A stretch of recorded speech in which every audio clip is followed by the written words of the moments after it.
request you again to please felicitate Tarakeshwar sir, guest of honor, Department of Translation Studies. May I request Dr. Prakash Varghese sir to felicitate chair of the session, Professor Donor sir, Registrar, Dean, School of Humanities and Languages. May I request Professor Amit Kumar sir to felicitate Dr. Prakash Varghese sir, Organizing Secretary. May I request Professor Tarakeshwar sir to felicitate Mr. Amada, Organizing Secretary.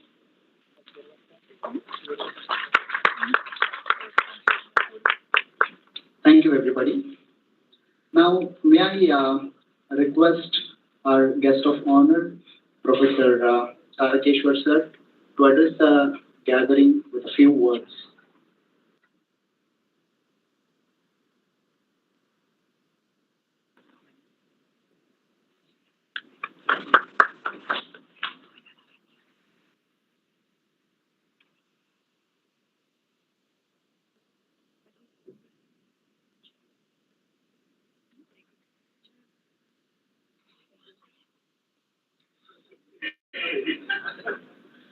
Okay. A very good morning to all of you. The chair, Professor Donald, and the keynote speaker, Amit, and other faculty members and colleagues and friends. This is an unexpected thing. I thought this is the inauguration and then I will be speaking at the end. So before lighting the lamp, they've asked me to speak. So Shakespeare was a nightmare to us when we were students. In fact, when we were doing our MA, we had 4 plays of Shakespeare. We thought it is too much. And it was an annual system. So in 2 years, we have to read 4 texts. That itself was a burden to us. Because none of us were able to understand Shakespeare by reading his play without taking recourse to notes. The problem was even with the teachers. Even they had to take recourse to notes. Because the language in which Shakespeare has written and the language that we speak today are 2 different things. So in fact, when we were students, we protested. Why 4 texts of Shakespeare? Reduce it to 1. If you want to give a representation to Shakespeare, let it be 1. Was the demand that we made. But once I completed my MBA and started doing research, I took my area of specialization as translation studies. And it became inevitable for me to work on Shakespeare. Whether I like it or not, I had to read Shakespeare. Because the impact of Shakespeare on Indian languages was so much. Everybody was writing about it. And when I look at the translations in the colonial period in Karnataka, in Kannada, it is dominated by Shakespeare. 1880s onwards. Even people without knowing Shakespeare have written Shakespeare, translated Shakespeare. Vasopa Shastri, who translated the Abhijnana Shakuntala into Kannada in 1881, also translated Shakespeare into Kannada without knowing English. Othello has Surashena Cheditre with the help of some officer who knew English.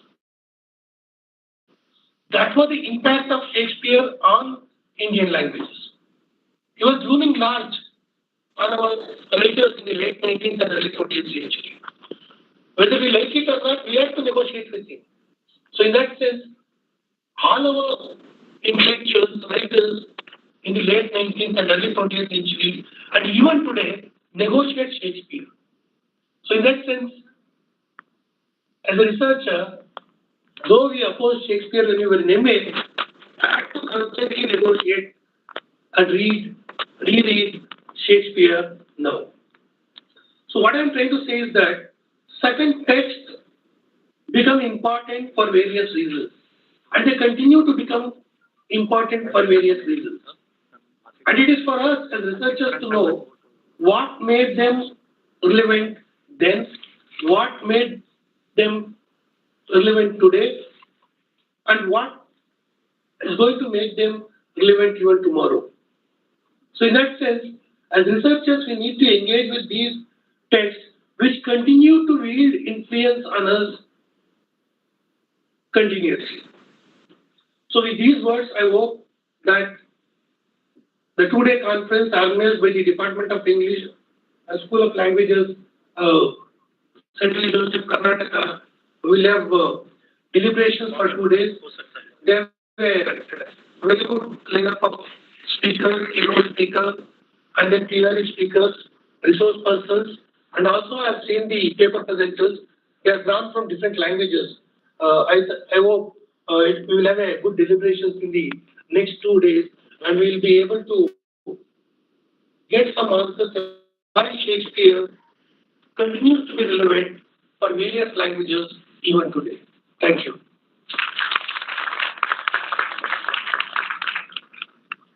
Thank you, sir, and apologies for restricting you to few words. Next, may I now request our keynote speaker, Professor Amit Kumar, sir, Department of Comparative Literature and India Studies, for his keynote speech.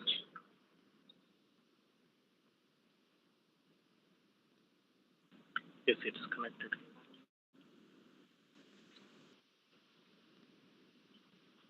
यहाँ से ठीक आ रहा है?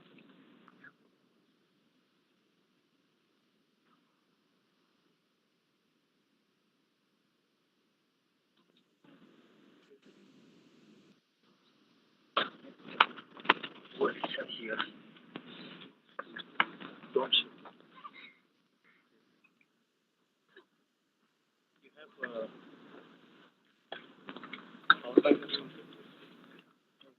for what?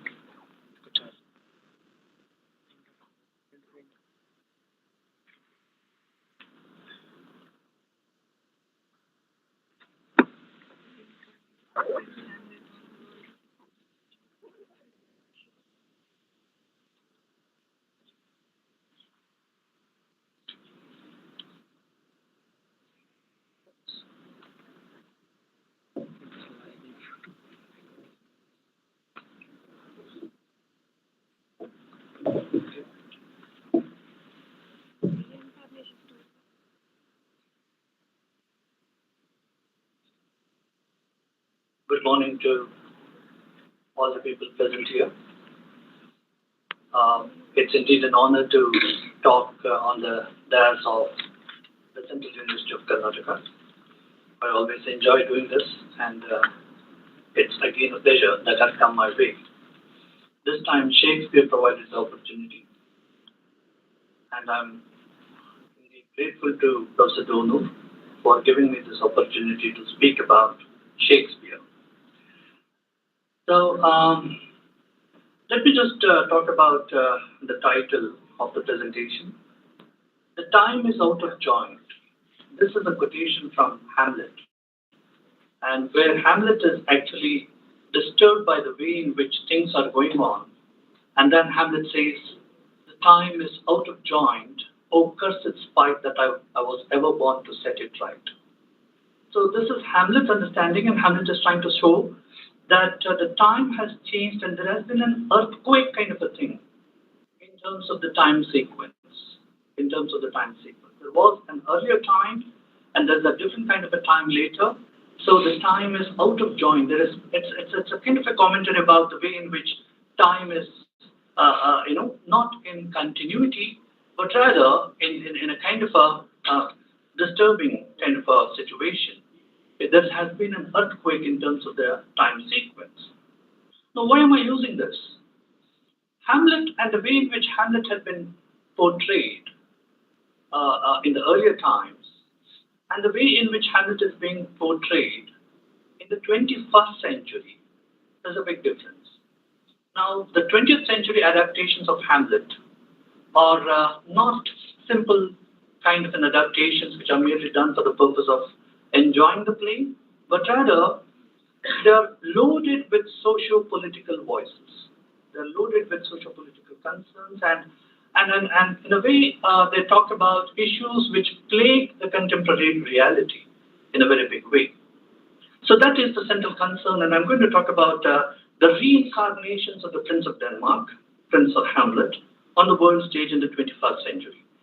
The Prince of Denmark gets reincarnated on the stage again and again, again and again, and then he comes out in multiple forms.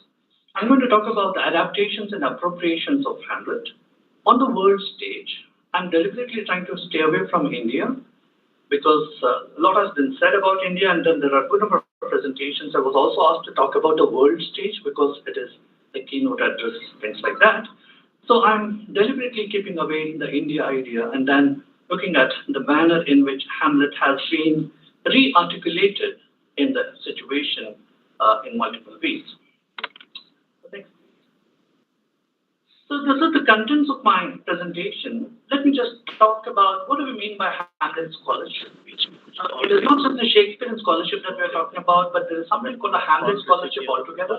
And that scholarship pertains to the manner in which Hamlet has been written, rewritten, and the ways in which Hamlet has been, has generated different kinds of curiosities in the world literature. There are journals that are specifically dedicated to Hamlet studies. The New Hamlet, the New Hamlet Journal, Hamlet Research in Hamlet Studies International Journal. There are journals that are dedicated, not Shakespearean quarterly, Shakespearean studies is a different thing altogether. I'm talking about Hamlet in particular. And then we see that Hamlet himself the Prince of Denmark has generated so much of curiosity in the world literature that there are a lot of things that are actually being talked about this particular person. So the next important thing that I'm going to discuss is the Arab Hamlet. Now, how is in the 21st century, how is it that we're going to look at, the Prince of Denmark in the Arab situation? There's a book called The Four Hamlets of Arab World. So I'm going to draw ideas from this particular book and talk about the manner in which terrorism becomes central in the case of Arab Hamlet. Terror. In this play that I'm going to discuss is Hamlet is a terrorist and Ophelia is a suicide bomber. And this kind of a transformation, that's the reason why I'm talking about 21st century, the concerns of the 21st century. Then the African Hamlet. We have the African Hamlet, which is the central concern here in the second play that I'm going to discuss is the notion of diaspora, the blackness, the idea of blackness. So how when Hamlet, after his education, comes back to Africa, he sees that he encounters a reverse cultural shock. Now that cultural shock pertains to be or not to be, in the sense that to be in the African world or to get back to the land of his education. So to be or not to be takes a different turn altogether in the African Hamlet. Then we have a Chinese Hamlet. It is called Hamlet. It's a double Hamlet, where a movie is being played on the stage, and those who are interested in performances, they will understand it better. There's a movie that is being played on the stage, and there's a play that is being performed on the stage as well. So there's a Hamlet, and that is with regard to the way in which you have the Chinese situation is basically with respect to Hong Kong, and Hong Kong and China merger that took place, and because of which there had to be a play that had to take into consideration this. Then the American Hamlet, the Americans are in no way inferior. The Americans focused on the idea of zombie, and American Hamlet in the 21st century is about the zombie, and zombies are those blood-sucking people who are not dead, they are not dead. So there's American Hamlet and the fear of the zombie, and I'm going to talk about a movie which is an adaptation of Shakespeare's Hamlet and at the same time a play. So then some concluding observations. These are the things that I'm going to discuss today. So let me just begin by talking about Hamlet scholarship. Harry Levin is a scholar, comparative. I come from comparative literature. I take this quotation from comparative studies. So Harry Levin writes, every nation beholds its visage in Shakespeare's mirror. That is to say that every nation sees its face in the Shakespearean mirror. So you have Shakespeare trying to tell us, he's going to reflect, he's reflecting the nation with all its kinds of interesting things. So every nation has something to do with it. There's a reflection. When somebody reads Shakespeare, you get a reflection of your own country. So that is the reason this kind of statement helps me to proceed and talk about the Arab Hamlet and why is it that Arab history becomes really very important and how we can see the representations of Shakespeare in this Arab scenario. So this explains a lot of things in the sense that it talks about identity of Shakespearean characters, and the identity of Shakespearean characters are not confined to Hamlet, Othello, Macbeth alone, but they go beyond that. Identity, the world as a whole identifies itself with Shakespearean characters. So we are not confined to the identity of the Shakespearean characters, rather we are concerned about the way in which every human being associates himself or herself with Shakespeare. There is an identification. So identity and identification, as we know, are two different things, and then there is a strong sense of identification with Shakespeare that is inseparable in a way. It is so very strongly connected. So that's the reason why this Bard of Avon is so very famous, because there is a strong sense of connection. Shakespeare's plays are kind of artistic creations where every human being sees his or her own face. So there's something what Harry Levin says, but now brought down to the level of the individual. Every human being seems to be looking at his own face, and this is what many people are trying to say with respect to Shakespeare, and that's one of the reasons why he has been so very famous. So much so that in the Kannada situation, I was reading my Kannada textbooks when I was a school kid. There was a lesson on Shakespeare, and then the writer of the lesson said that Shakespeare is no different. In the Kannada situation, he is somebody of our own, and his name was Sheshappa Iyer. Yeah, I'm sure some of you must have come across this kind of a situation. That was the way in which he has been internalized and kind of made associated to the roots of the culture. He's someone of our own. So, so Shakespeare's plays are artistic creations, etc., etc. Often, readers feel that Shakespeare's plays are autobiographical writings. Yeah, when they see that, they listen to their own situation. So it's like an autobiographical writing. So what is really very important here is contemporaneizing. So Shakespearean characters have been contemporaneized, indigenized, appropriated. Shakespeare has been appropriated the world over. So perhaps the highest amount of critical writing, I believe, is available on Shakespeare. I think after the detective writer, Agatha Christie, I believe, is the highest person who has generated a lot of criticism. And after that, it is Shakespeare. So contemporaneizing, indigenizing, appropriating Shakespeare world over is something which is really very important. Each play has generated a scholarship of its own kind. Every play has a scholarship, an individual scholarship that we are talking about. Now let me come to Hamlet scholarship. Hamlet in particular became very important after Coleridge. Till Coleridge, Hamlet was seen as one of the several plays that Shakespeare wrote. But Coleridge wrote a very interesting piece on Hamlet in the criticisms of Shakespeare. He wrote a piece on Hamlet. Well, he said that the problem with Hamlet is a pathological condition. He is an obsessive thinker. We know the story of Hamlet. Yeah, we don't have to repeat it in the sense that he killed his uncle kills his father and his uncle marries his mother, and then to be or not to be is the problem of Hamlet. So Coleridge says that this obsessive thinking, he was obsessively concerned about his existence, and then it gave rise to a pathological condition. So Hamlet's problem is a pathological problem. It is a kind of a medical problem, according to Coleridge, and that is when you keep thinking about so much, about a particular idea so much, you can't act. You can't act, and you stay away from acting. So that becomes important here. So after Coleridge, the second important person who seemed to have provided a new dimension to Hamlet, of course there were several, I'm skipping so many people, is Nietzsche. Nietzsche talked about something called a Dionysian man. Now, what is this Dionysian man?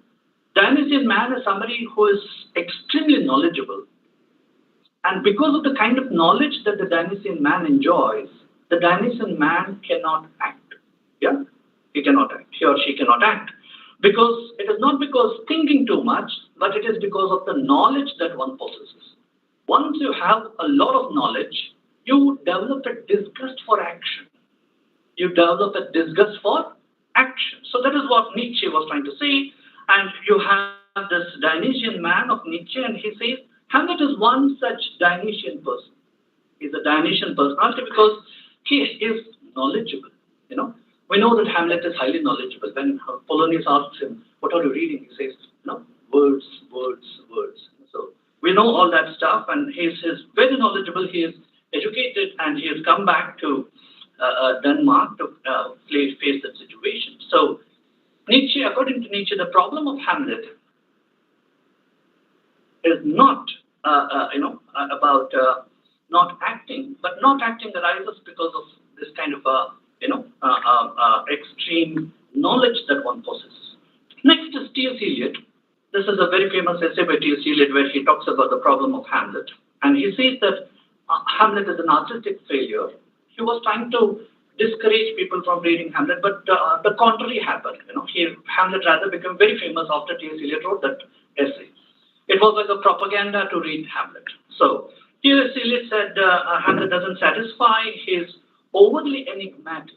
The word he uses is overly enigmatic in the sense that, like Mona Lisa, the painting by Leonardo da Vinci, which is overly enigmatic, in the same way, in a very similar way, you have Hamlet, according to T.S. Eliot, is overly enigmatic, and that's the reason why Hamlet cannot be considered a great play. So next is you have other people like Linda Chance, who is the author of Hamlet, Hamlet's Hair, Shakespeare, and the Politics of the New Millennium, and she writes that there is no figure in Shakespearean world explained and expounded upon, analyzed, psychoanalyzed, deconstructed, etc., etc. So a lot of things that she is actually trying to say, and she says that Hamlet enjoys this supremacy. There has not been any character of Shakespeare who has been as lemon squeezed as Hamlet. Yeah, so that seems to be another idea. Next, we have John Cott, who kind of tells us that in his book Shakespeare on His Contemporary, he tries to tell us that Hamlet reads to himself, but every generation puts a book in his hand. We know that Hamlet is reading a book in the play, so every generation puts a new book in his hand. So this is the kind of a popularity which Hamlet scholarship is talking about, and the way in which Hamlet has been accepted the world over. So we have various people talking about different kinds of ideas concerning Hamlet. There are journals, as I've said, dedicated for the study of Hamlet. The New Hamlet Journal is one such thing. Then you have Hamlet Studies, an international journal of research in Hamlet. That is another thing. So there are a good number of things that are actually going on in the contemporary world with respect to Hamlet scholarship. Now that kind of an introduction helps me to come to this Arab Hamlet. Now, in the Arab world, of course, Hamlets were rewritten. The play Hamlet was written, rewritten multiple times and things like that. So Arab world, as we know, is a situation, especially after post 9/11. It entered into a condition which is very, very similar to be or not to be condition. Yeah, to be with the Western world, accept the dictates of the Western world, or to retaliate against the Western world. So to go against the Western world. So I'm using a Qatar-based, mufti,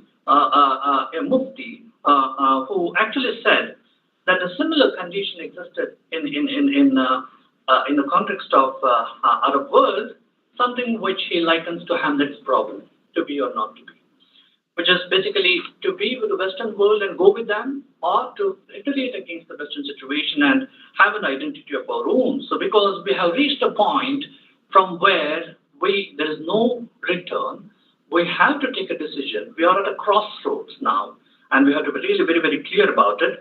So Hamlet, in that sense, the condition of Hamlet is adopted, internalized in the Arab world, and then the Arab situation has provided fertile ground for the adaptations of Hamlet. Let me just talk about a few adaptations. There was a play in the 1977 in the Arab world called Hamlet Wakes Up Late. Yeah, Hamlet Wakes Up Late. where Hamlet is a character, like a Dionysian character, he's an alcoholic. He wakes up late because he knows that he cannot act. So nothing is in his control. So he cannot be a revolutionary, he cannot be a terrorist.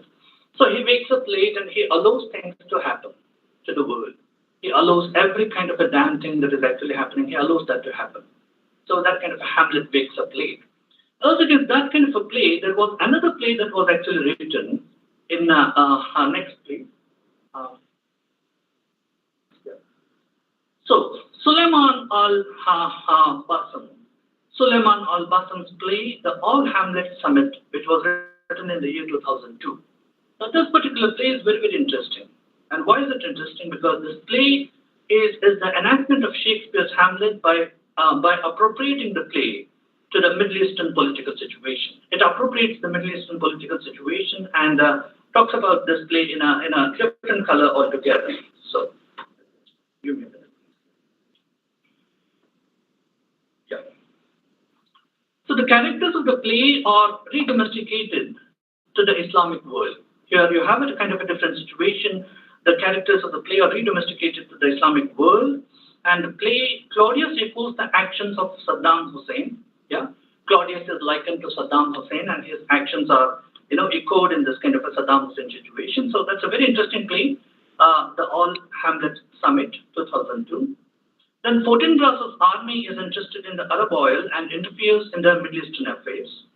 The central concern for Claudius is to protect the pipeline and the storage of oil from the Western invaders. So the Western invaders are after the oil, and they want to kind of look into this particular situation. Hamlet and Ophelia, they revolt against Claudius, yeah, and Hamlet is a revolutionary, but then he takes sides with the Islamic fundamentalism there, and then he sees they are seen as terrorists there, and then Ophelia gets associated with the Palestinian cause, yeah, Palestinian cause, and then Ophelia dies as a suicide bomber. Yeah, in the play, she dies as a suicide bomber, and Hamlet becomes the leader of the Liberation Army. So, and then he's attracted by the ideology of fundamentalism. So here also Hamlet is facing a problem, to be or not to be. In the first place, he is struggling with this particular idea, whether to embrace Islamic fundamentalism or whether to stay away from this fundamentalism and be a liberal, accommodating young man. So Hamlet shoots Polonius dead for no reason. So things like that happen in this particular play. And this has been a very important play in the world situation. I'm taking a few excerpts from this play. Claudius says in this play, just 2 hours ago, our forces began an attack on terrorist positions belonging to Hamlet and his army. These continue as I speak. This conflict began when Hamlet laid siege to our democracy, our values, and our people, through a brutal series of kidnappings and terrorist bombings that have killed many innocent victims and shocked the world community. Now, this is the way in which Claudius is trying to force, kind of provide us with a different interpretation of Hamlet. Hamlet is the leader of a revolutionary army, and Hamlet has laid siege on the democracy and things like that. So look at the Hamlet, and one quotation of Hamlet is very interesting here. And Hamlet says, the time for the pen has passed. Now, we know our traditional Hamlet, who is obsessed with, the idea of words and writing and things like that. Here is a person who says, the time for the pen has passed and we enter the era of the sword. So this is where you embrace violence. No more words. Words have been killed. They died on our tongues and in our ears. Words are dead. We cannot depend upon them anymore. Now we must speak with our flesh. We must speak with our flesh. That is to say, we should become suicide bombers or something like that, because we have to make an impact in the society. And if we were to make an impact in the society, it is extremely important for us to, change our positions and take a different situation altogether. So this is an excerpt from the play, The All Hamlet Summit, written by Suleiman al-Basam, in 2002. So this is a kind of a next please. Yeah, this is a portrayal. This is a kind of an example. This is a chart that tells us about the way in which there's a summit that is actually happening, and Hamlet is representing a particular community. And you have Claudius there, sitting at the last, and you have Polonius. So this particular play was enacted in Tokyo, and the photograph was taken in Tokyo. I'm just thanking those people. Courtesy is that that was staged in Tokyo. This was staged in 2005. I'm sorry, I forgot to mention that here. In 2005, the play was written in 2002 and performed in Tokyo in 2005 and became an instant success because the play became more successful outside the Arab world. And it generated a lot of response, and people wanted to know about the Arab situation. And then they started depending upon this particular Hamlet of the Arab world.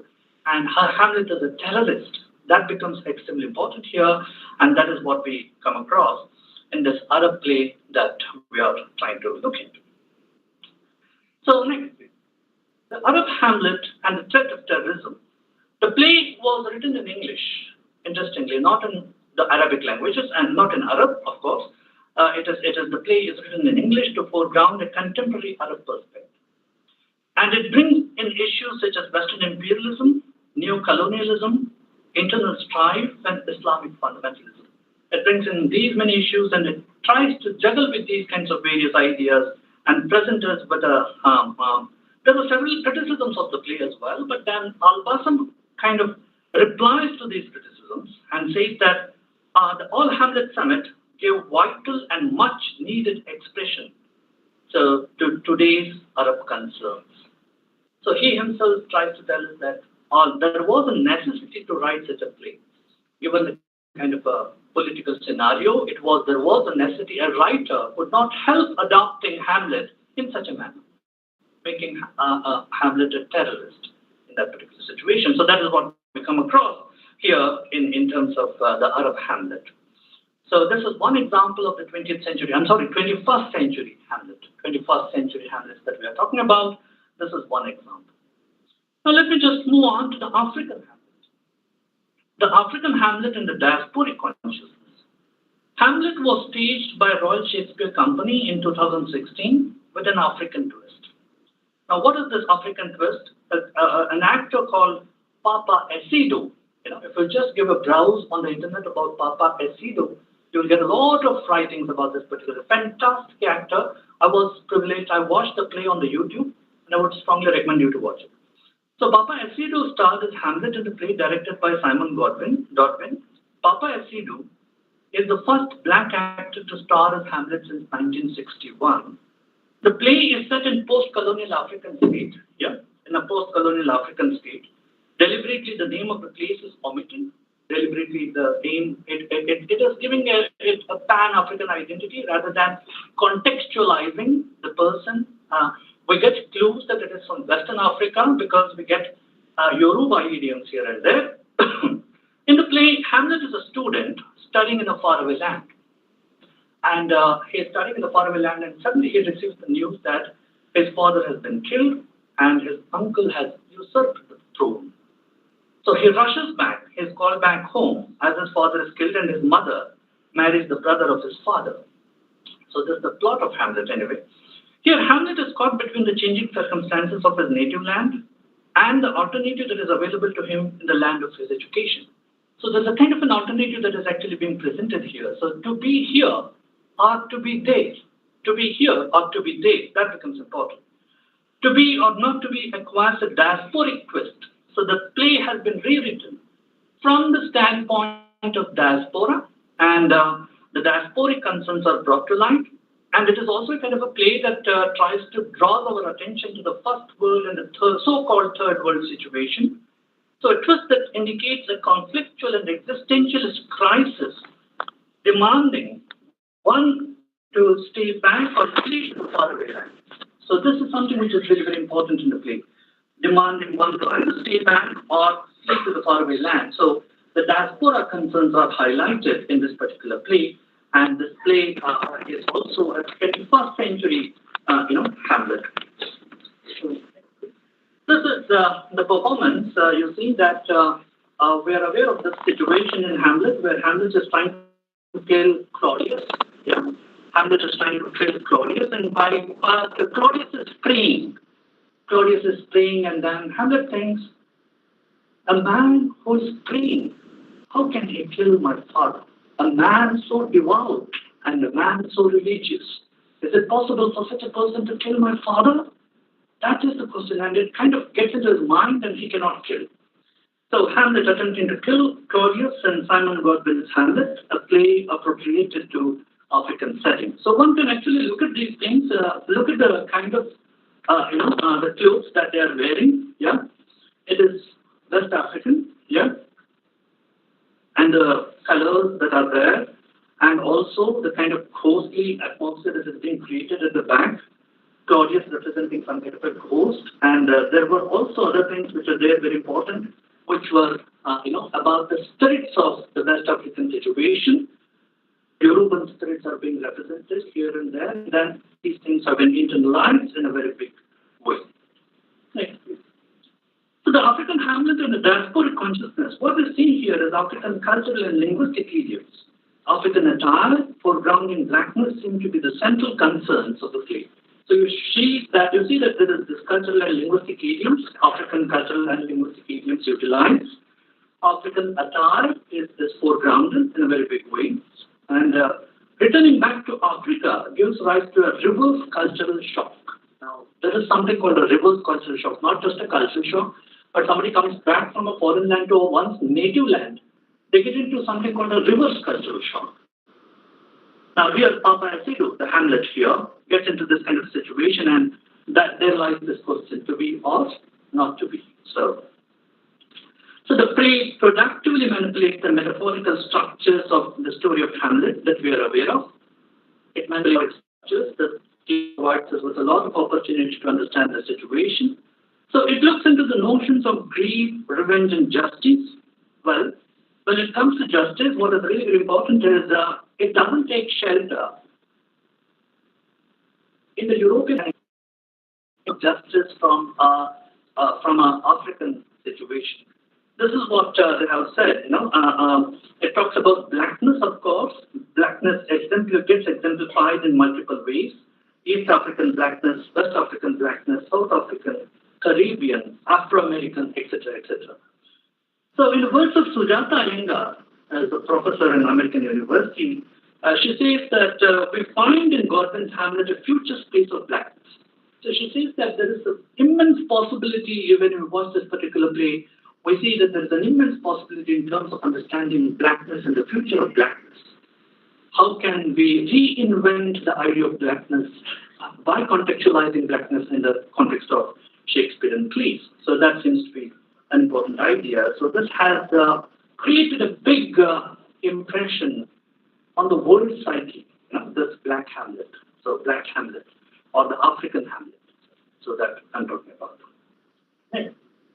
Next is the Chinese Hamlet and the anxiety. This is the fourth play that I'm talking about. So several kinds of Chinese translations and adaptations of Shakespeare's Hamlet have taken place since 1922. Chinese were really interested in this idea of, Shakespeare and Hamlet. And Shakespeare seems to be so popular in China that I was happy to read this, that Shakespeare is called Shashatiya in China. And Hamlet in the native versions is termed as Shamulet. Shamulet. Yeah? So it's so popular that they have called Hamlet, Shamulet. Many plays concerning Shakespeare have been written in Chinese condition. So the play, this particular play that I'm talking about, was directed and performed to celebrate the unification of the mainland China with Hong Kong. You remember there was a historical incident that happened when Hong Kong was brought and united with China because the colonial lease was over, and then they had to unite it with China. So there was kind of a situation. Hong Kong represents a certain kind of a democracy and certain kinds of liberal values as against China, which stands for, you know what, I don't have to talk about it. So the play was directed and performed. Of particular interest here is this Hamlet, which was directed by Xiong Yuan-Vi. Xiong Yuan-Vi is the director. The play was directed and performed to celebrate unification, etc., etc. The idea was to develop communication in terms of the art and drama between Mandarin-speaking Chinese China, basically Mandarin is the language that is being spoken, and in Hong Kong it is Cantonese. Now there was a gulf. Xiong Yuan Wei wanted to bridge this particular gulf, and he did an experiment. This is an interesting experiment that he conducted. For the purpose, Xiong Yuan Wei decided to present live performance on the stage in Cantonese. That is, the play was happening on the stage in Cantonese language. But a movie was being screened, and that movie was the classic Laurence Olivier's Hamlet of 1948. Laurence Olivier's Hamlet is the classic thing that we heavily depend upon. 1948, Laurence Olivier film of 1948 with Chinese subtitles.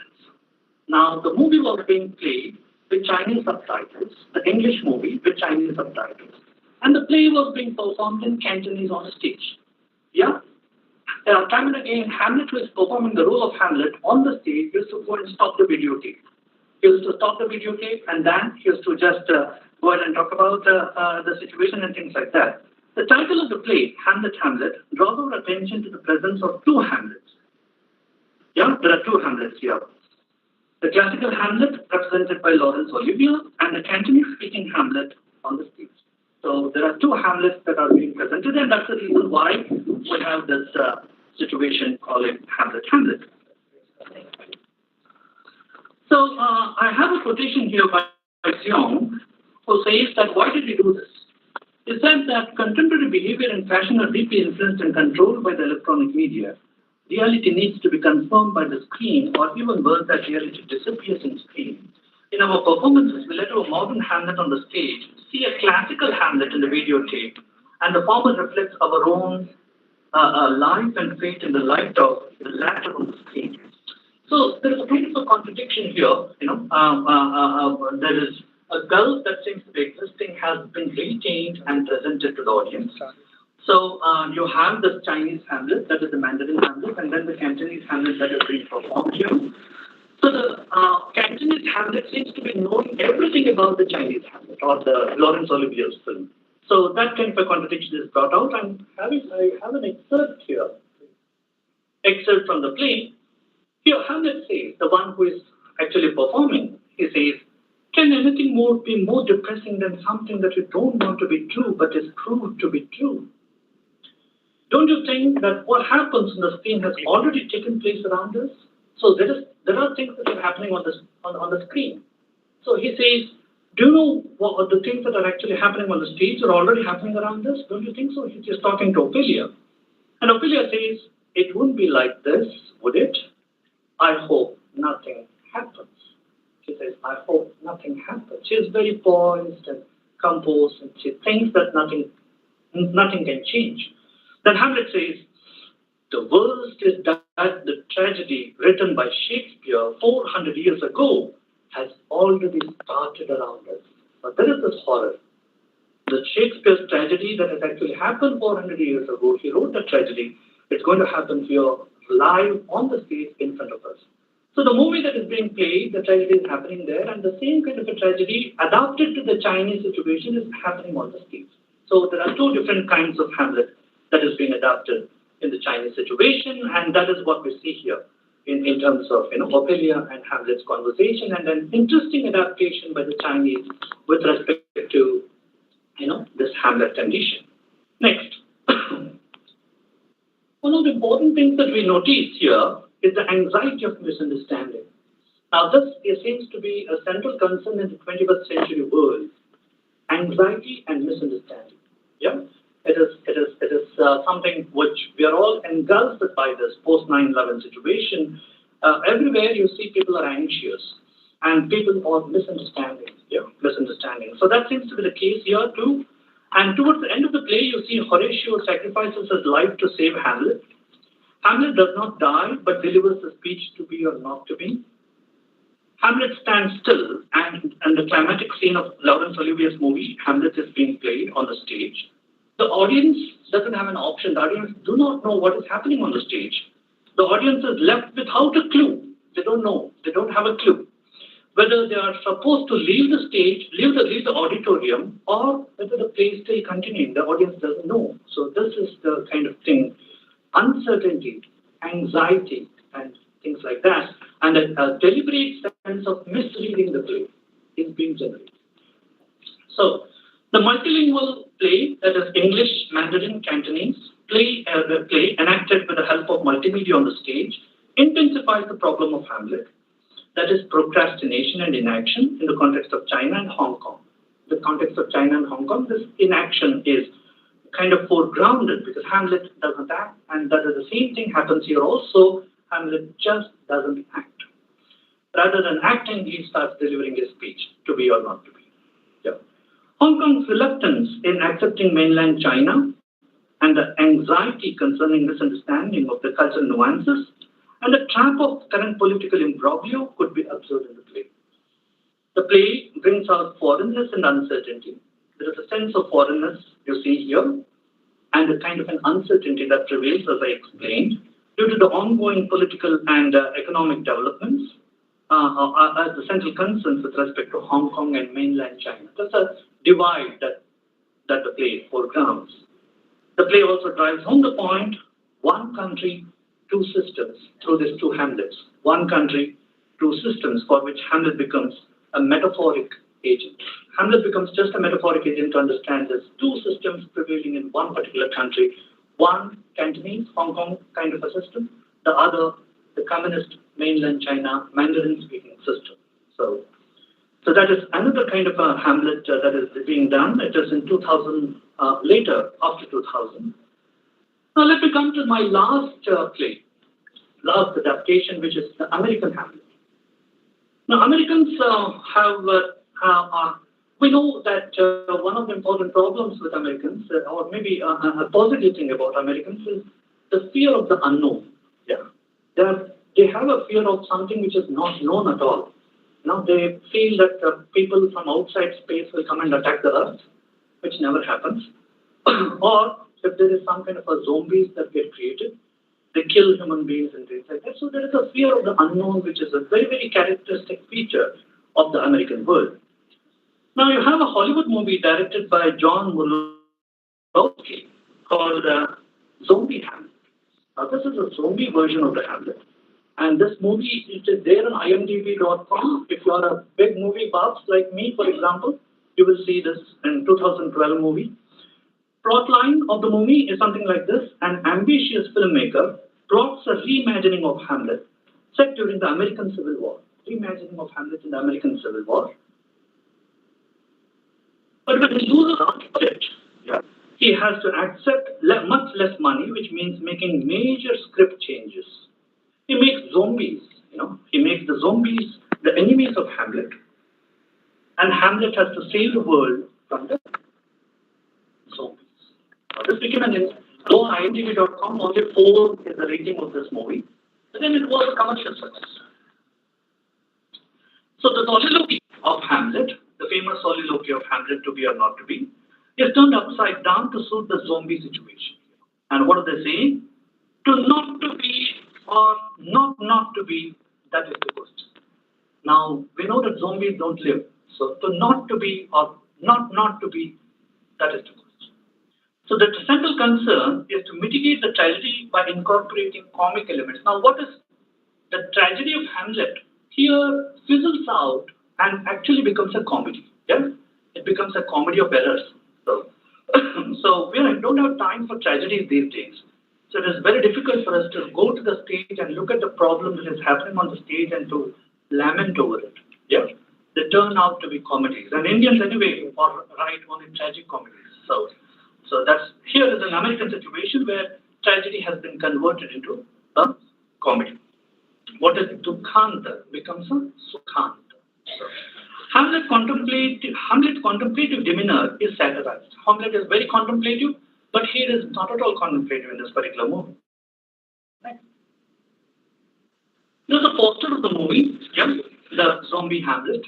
So it's a comedy of errors, and then these are the people who have starred in the movie, and then I'm taking this from imdb.com, courtesy imdb.com. I'm just taking this poster from there, and then just for the purpose of showing that this particular movie, Zombie Hamlet, where you have Hamlet trying to fight not the army,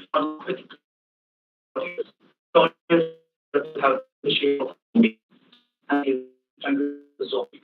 So that's another important thing, that he's the hero here, sitting here and trying to show the skull.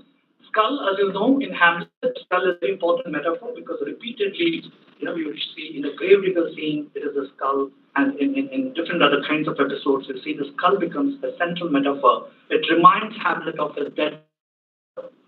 So the ghost comes with the skull also. So this is something which is important here. Next, another poster of the same movie. There's a zombie, and then you have this particular dialogue, that is the soliloquy that has been turned into a dialogue. To not to be or to not to be, that is the question. So that becomes the central concern here. So to be or not to be, with the multiple ways in which that particular dialogue has been articulated, has been turned upside down in this situation, and you see that to not to be or not to be, because zombies, as I said, they don't live, or they kind of semi-live. Living, but they they suck blood of living people, and then that's how they live. So they actually don't live in that sense. So next is the American Hamlet. It is not just the movie, but there is also a play in the American situation called Hamlet, the Zombie Killer of Denmark. Yeah, this particular play is written in the 21st century. A play by this guy lives in Concordia, Kansas, and teaches creative writing and drama. And this gentleman has kind of modified Hamlet and tried to call Hamlet the zombie killer. When the play begins, Denmark is plagued with zombies, led by Hamlet's uncle, stepfather, the current king of Denmark. And Hamlet learns from his zombified father the plot of his uncle, a plan to turn Denmark into a land of undead. Zombies are not dead people, they are undead. So Hamlet knows he must stop him. And then it has kind of mitigated. The entire crisis of Hamlet is brought down to such a small level. And then a gruesomely comic adaptation of Shakespeare's classic tragedy Hamlet, the zombie killer of Denmark, blends the original text with new zombified dialogues, different kinds of dialogue, with much of the new text written in the iambic tradition of the Shakespeare. I've taken it from theatrefolk.com, a very interesting website for theatre goers and theatre watchers in the Western world, of course, Western situation. So this is what we have. The first page of the Hamlet Zombie Killer of Denmark is this, the book cover of the book. I'm just taking the image of the cover of the book and trying to show you Hamlet Zombie Killer of Denmark. So these are the ways in which Americans, not just, I'm focusing only on the zombie idea, but in the American situation, Hamlet has reincarnated in multiple ways. For example, there is another version of Hamlet where you come across Hamlet as a hip hop dancer. And there is another version of Hamlet where he's a reggae artist, he's a reggae star. Then you have a Hamlet where he's a pop artist like Michael Jackson, and he sings and dances and things like that. There's a good number of different things, but then the zombie phenomena seems to be some kind of a mass hysteria these days. Concerning trying to talk about zombies, and that seems to be a concern, the fear of the unknown, as I said, which is plaguing the civilization the world over. So that's the reason why I chose this particular idea. So with that, I conclude my presentation, concluding my observations here. Each of the plays discussed brings out the rupture of time. That is, the time is out of joint, as I said in my initial thing. The time is out of joint here.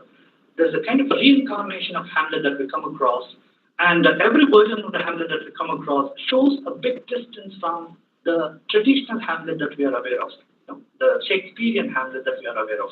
There's a big gulf, and there's a huge distance from that, though the problem seems to be more or less the same. So there's a rupture of time, and there's a need to communicate with the present in a meaningful proposition. So the simple concern is to talk to the present scenario and make sense of the present scenario by utilizing Hamlet as an agent. Hamlet is simply a catalyst to create tragedy, to talk about a disaster that is plaguing the entire situation. So that is what we see here. The Hamlets of the world seem to be negotiating with their respective circumstances. They're negotiating with their own cultural situations, as we saw in different situations, the Chinese, the African, the Arab condition, and the American. So their respective circumstances, though in a reluctant and half-hearted manner.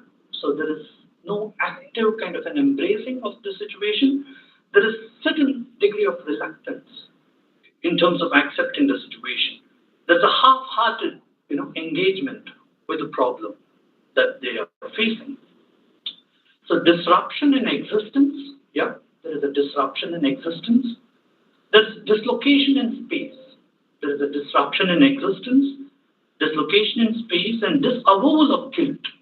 That seems to be the central concern here, appear to be the essence of the being of the 20th century Hamlets. The being of the 20th century Hamlets is characterized by three important things. Disruption. Existence has got disrupted. So dislocation. Spaces have got dislocated. And then disavowal, that is to say, a kind of in terms of guilt, kind of a situation of accepting the guilt or not accepting the guilt, disowning the guilt, disavowal. So this seems to be the case. I have not done a crime. I'm not going to do any kind of a crime because if at all I commit a crime, it is the circumstances that are to be blamed.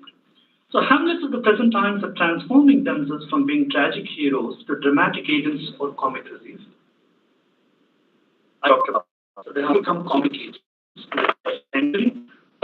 The comicality springs from their purpose-driven actions that turn out to be futile, like Shakespeare's Hamlet. So the purpose-driven actions that turn out to be futile, like the Shakespeare's Hamlet, that seems to be the central concern here. Contemporary Hamlets seem to have an answer to the great old question. What is the great old question of Hamlet? To be or not to be? That is the question. Now, in a world engulfed with myriad problems, the contemporary Hamlets do not hesitate to answer this particular question by saying that, in very simple words, not to be. Thank you very much.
Indian writer has written this recent Hamlet scholarship around the world.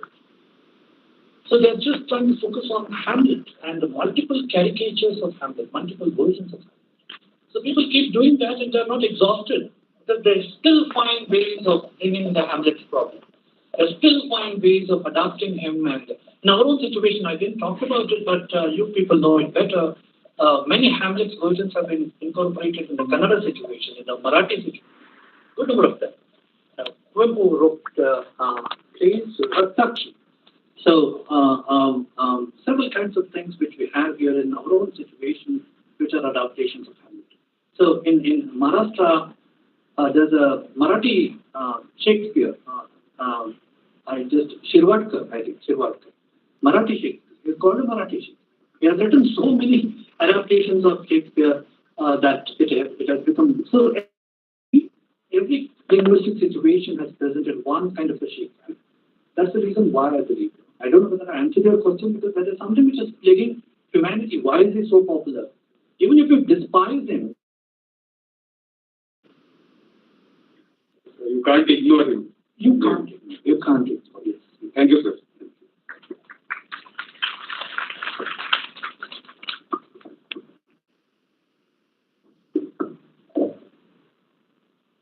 We are still open for one more question.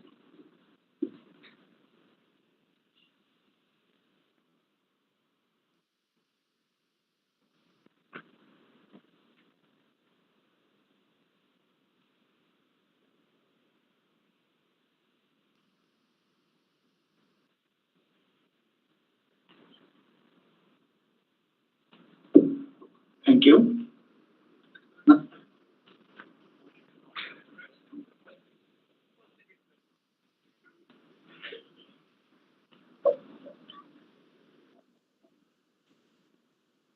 Hello, this is an observation I'd like to place before the House. When we went to Stratford, I happened to meet with Philip Brockman, one of the great Shakespeare scholars.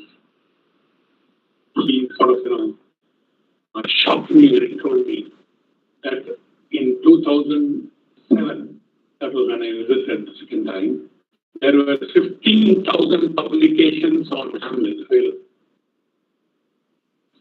What have been listed and available.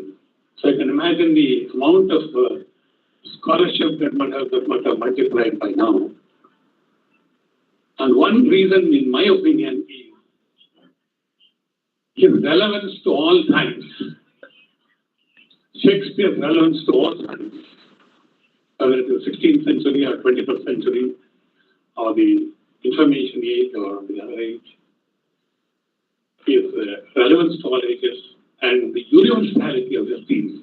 These are two things, pillars for which he stands, for which Harold Bloom, who would have, for example, would call him God, God. He's almost like God. Thank you.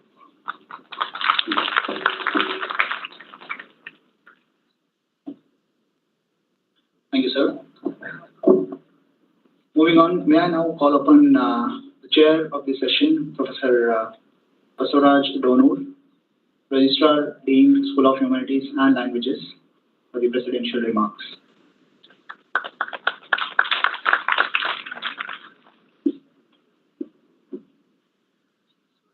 Thank you, Ashish, and good morning to you. The Honorable Vice Chancellor of this university is still on the way. He is expected to join us in another 30 to 40 minutes, and we'll have the inauguration of the seminar when he arrives in the hall.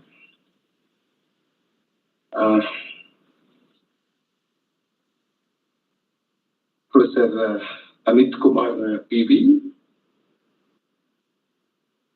my good friend and very important Indian academic, Professor Darkeshwar VP, another senior friend of mine, and also an important Indian scholar, Dr.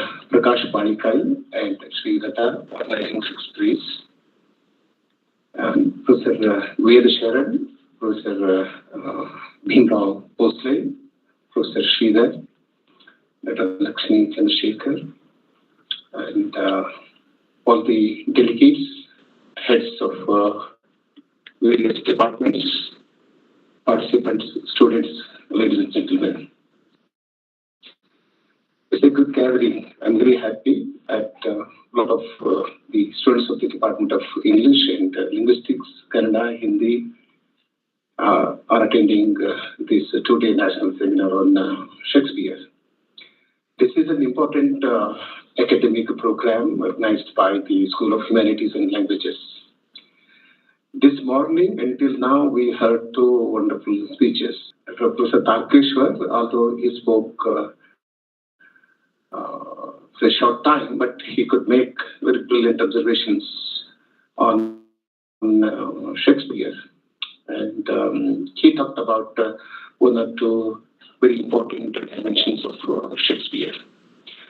Professor Amit Kumar, in his very important keynote address, made several observations on Shakespeare with a special reference to Hamlet. He touched upon 5 important plays written on Hamlet in different languages across the globe.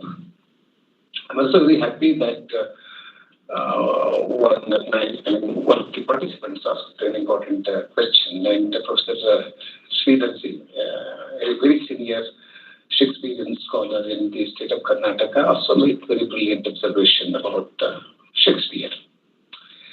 And we have been asking one question about Shakespeare. Why should we read Shakespeare even today?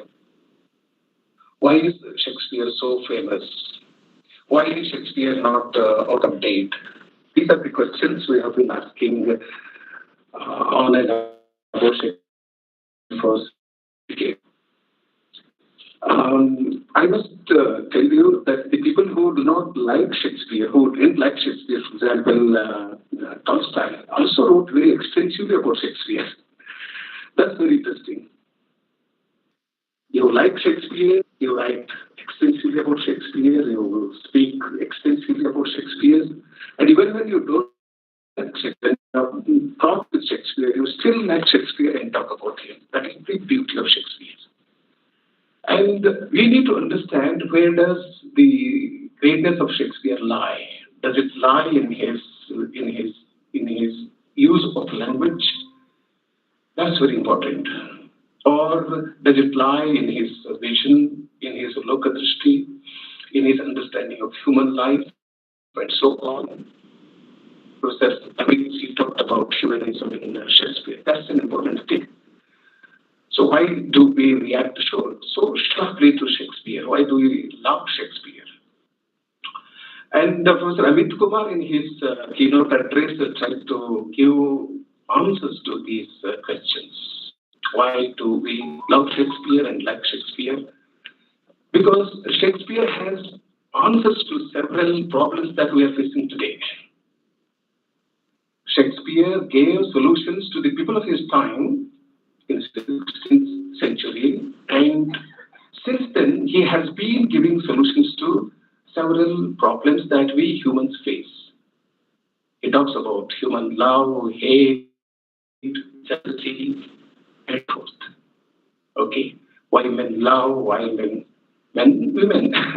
why do we love, why do we hate, and why do you feel so jealous about our own people, our own friends, and so on? You must see Julius Caesar, you'll understand. Julius Caesar is very close to my heart, very, very close to my heart. And I often read Julius Caesar, may not be the whole play, at least one scene, one dialogue, because that gives answers to the kind of agony that I often undergo in my career and in my life.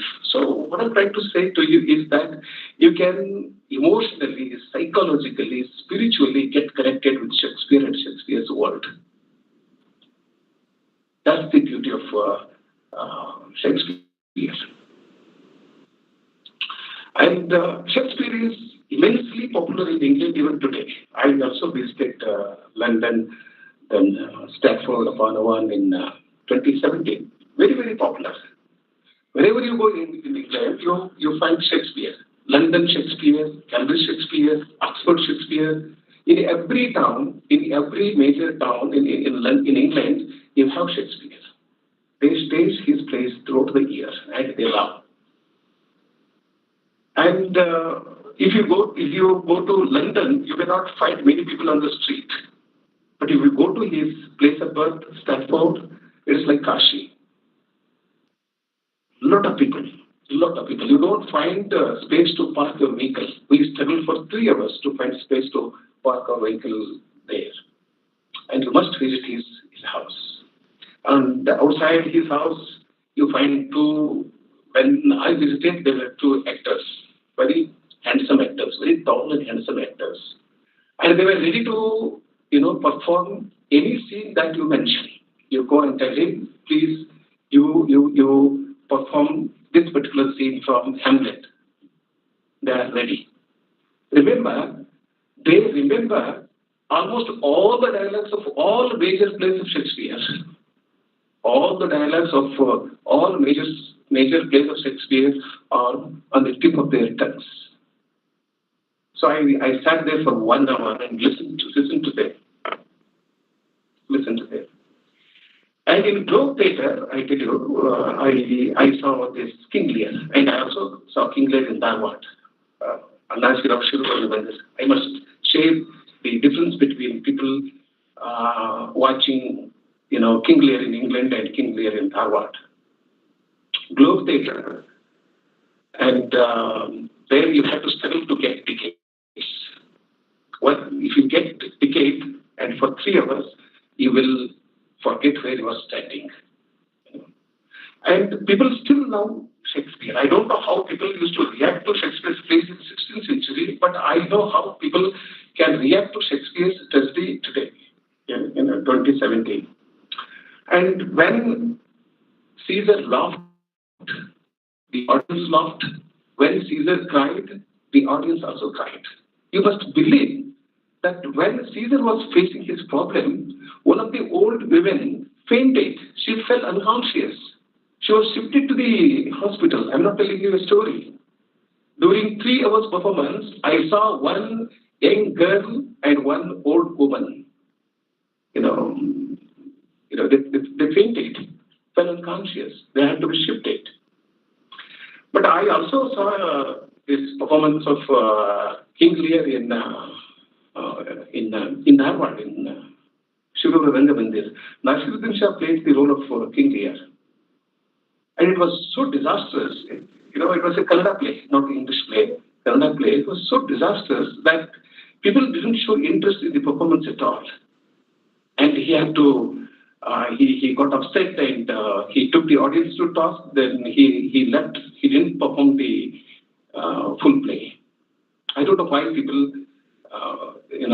we react very sharply to Shakespeare's plays, but on stage, especially in Kannada. But on the contrary, Madam's performance is a big success. Srimati Shakespeare in Kannada. Srimati Shakespeare in Kannada. And this play has been staged in several cities and people have received it very well. Very well. I'm very happy about it.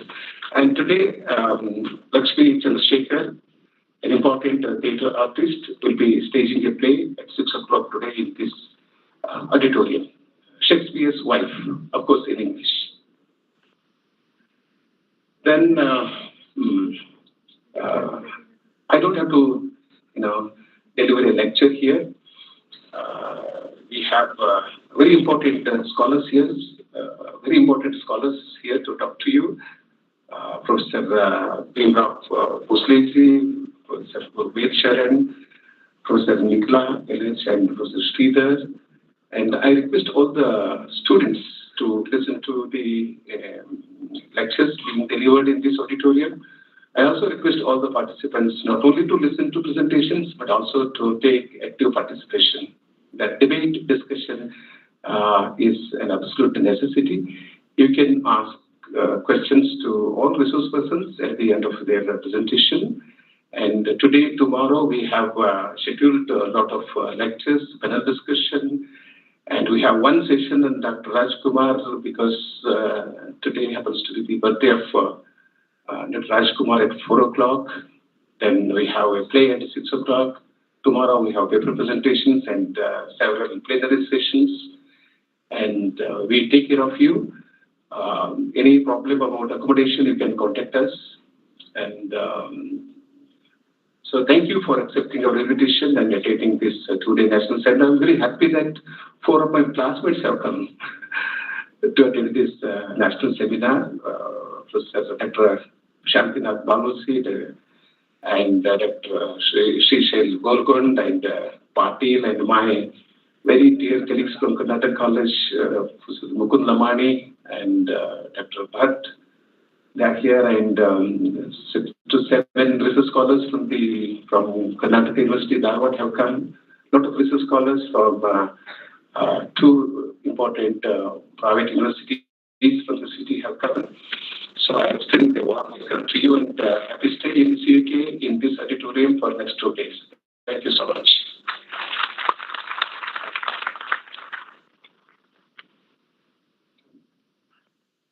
Thank you so much, sir. I thank all the dignitaries for the inaugural session. Professor Amit Kumar, sir, for the keynote address. Professor Tarakeshwar, sir, for addressing the gathering. Professor Donur, sir, for his presidential remarks, and Dr. Prakash and Ms. Shilpa Mada, organizing secretary, for being a part of the inaugural session. I thank you all, and also thank all the delegates, speakers, research persons, research scholars, students, and all the participants for their active participation in the inaugural session. We expect the same throughout 2 days. Now we break for tea for about 15 minutes, but before that, I have a few instructions and also information. One, kindly avoid movements during the session. That's creating a lot of disturbance, especially the whole light coming into it's disturbing the speakers at this podium. So please kindly avoid movements inside the hall during the session, number one. And an information, we have arranged lunch for all the participants. We'll break for lunch at 2 o'clock. Yes, everybody, students, research scholars, delegates, everybody was part of the session. We have arranged the lunch, and the lunch is in Department of English, and Department of English is located right parallel to this building that is on my left.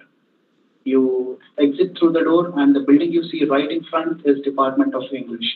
So as and how you get into the building, you will know the venue for the lunch.